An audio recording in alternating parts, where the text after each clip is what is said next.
FM 89.1, Radio Universidad. Sebastián Sheinberg está con nosotros. ¿Qué tal, Sebastián? Buen día. Luz, Walter y Jorge, te saludamos. Hola, Luz. Hola, Walter, Jorge. Buen día a todos.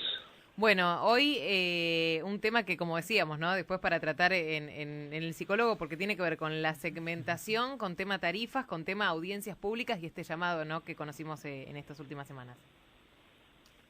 Sí, bueno, realmente al psicólogo tienen que ir los que ejecutan las políticas públicas, porque tienen que definir para qué medida van a tomar. Acá justo yo estaba revisando las páginas de los entes reguladores del gas y la electricidad.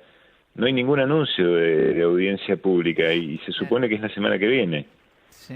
Así que esto normalmente se anuncia con 20 días de anticipación. Hay un compromiso de hacer público el llamado de audiencia pública y acá estuve mirando, no hay nada. Estamos a menos de una semana. Claro. Y Sebastián, además por los rumores y comentarios, este número que en un principio se pensaba que iba a ser cercano al 20% de aumento, con lo que estamos viviendo a nivel inflacionario, se habla de que podría ser mucho mayor, ¿no? Sí, porque la medida que estaban pensando en el gobierno con la segmentación es que hay un grupo que tiene que tener un costo, asumir el costo pleno del servicio. Ese grupo tendría aumentos superior al 100%, si mis cálculos no fallan. Claro. Estamos hablando, digo, de aquellos que ya no van a percibir el beneficio del subsidio, ¿no? Exacto. Tanto en gas como en electricidad, digamos, los incrementos deberían ser superiores al 100% si pagaran el costo pleno del servicio. Por ¿sí? eso la tapa de Clarín de esta semana, donde un 10% de usuarios aproximadamente empezaría a pagar facturas de 6.000 pesos. Y sí, aproximadamente sí. Claro. Eso, bueno, obviamente tiene que ver con una correcta identificación de los usuarios que tienen condiciones económicas, etcétera. Pero imagínate si vos vas a comprar un sachet de leche y te lo cobran en función de lo que cobrás, dónde vivís, cuántos autos tenés. Es un poco complejo, ¿no? Y cada producto en forma similar, ¿no? Sí, además hablaban, por ejemplo, de lo difícil que es cuando, por ejemplo, alguien alquila, cuando es inquilino, porque la vivienda está a nombre del dueño, ¿no? Quizá el servicio Claro. también, entonces hay que pasarlo y vos tenés que demostrar como inquilino que no tenés los ingresos del dueño de la casa, ¿no? Claro, sí, tal cual. Bueno, hubo un empadronamiento hace un tiempo, seguramente a ustedes les habrá llegado, ¿no? Que se tenían que presentar o que tenían que cambiar el servicio a su nombre, etcétera, y eso tiene que ver con el cruce de las bases de datos, pero es realmente muy complejo. Como te digo, en general los bienes tienen un precio único, ¿viste? Es muy difícil asignar precios en función de la cara del cliente. Eso lo hacen muy bien los chapistas y los talleres mecánicos cuando llevas el auto, pero en los bienes sí que son de consumo masivo y que no tienen diferenciación, es muy difícil aplicar ese criterio. Así todo, fíjate que los aumentos son muy importantes, muy significativos, y nosotros ya vivimos una historia parecida en el 2016, cuando hubo un aumento muy fuerte del servicio. Ahí hubo una resolución de la Corte Suprema, ¿sí? Un fallo de la Corte Suprema que trabó un poco ese incremento, esa indexación, ¿sí?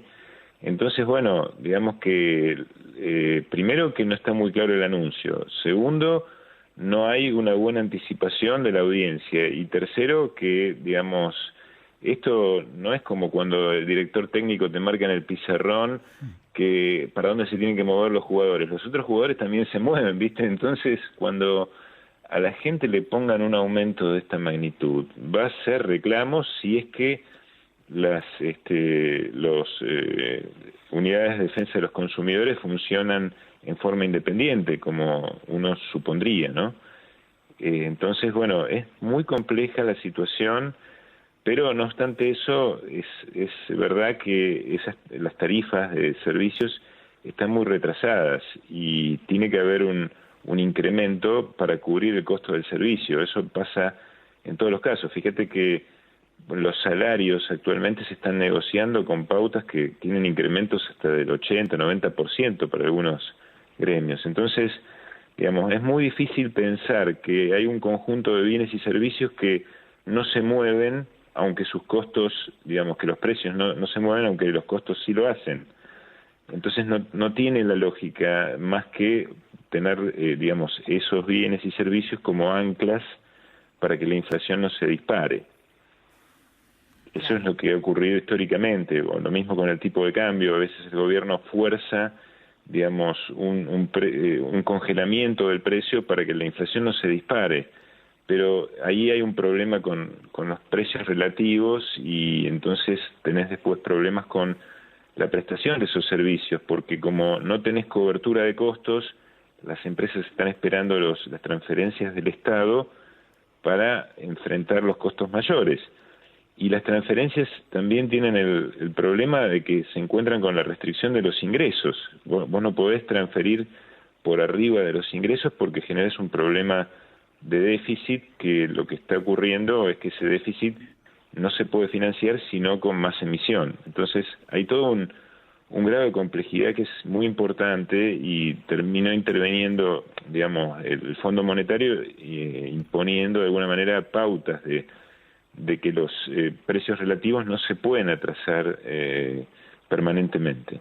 Claro, y bueno, entonces ahora lo que estamos esperando es esto, ¿Qué respuesta o qué solución propone el gobierno? Claro, eso justamente lo que decís del acuerdo con el Fondo Monetario es uno de los puntos donde hubo discrepancias, ¿no?, entre Martín Guzmán y otros sectores que componen el gobierno, ¿no?, porque justamente pedían eso, que no se retrase tanto el precio de los servicios públicos, y justamente ahí una parte, ¿no?, del gobierno, como el subsecretario de Energía Basualdo, que pedía que los aumentos no sean superiores al 20%, y si seguimos la letra de lo firmado con el Fondo Monetario Internacional, estaría más cerca del 80, ¿no?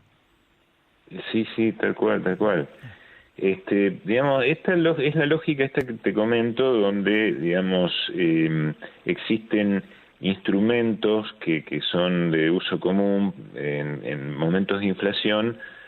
Cuando la política económica no está muy claramente definida, se buscan estos suerte de anclas, anclas para que no se dispare más la inflación, que es a través de la fijación del tipo de cambio o las tarifas o los precios de los combustibles. En general ocurre con frecuencia. Lo que pasa que, digamos, el nivel de inflación es tan elevada, sobre todo lo que es la inflación núcleo, ¿no?, lo que es alimentos, etcétera, que bueno, los retrasos son muy importantes y pones en riesgo la calidad del servicio, o digamos que el sistema un poco colapse. O sea, no quiero ser digamos alarmista, pero nosotros ya vivimos situaciones de este tipo. Entonces, bueno, el gobierno lo que tiene es un problema que no parte del grupo de la coalición no quiere aceptar que estas políticas se lleven a cabo, y entonces, pero no presentan, digamos, una alternativa. ¿Cuál sería la alternativa? Por ahí la alternativa sería estatizar los servicios, y no creo que sea una buena estrategia. Claro. Sebastián, seguramente vamos a charlar la próxima semana para ver qué solución, ¿no?, se le dio a esto y bueno, seguir evaluando también el tema tarifas y en qué montos quedaría después, si es que hay algún cambio. Gracias. Bueno, un abrazo, gracias a ustedes y buena semana. Desde la Universidad Nacional de La Matanza, Radio Universidad FM 89.1. Siempre cerca.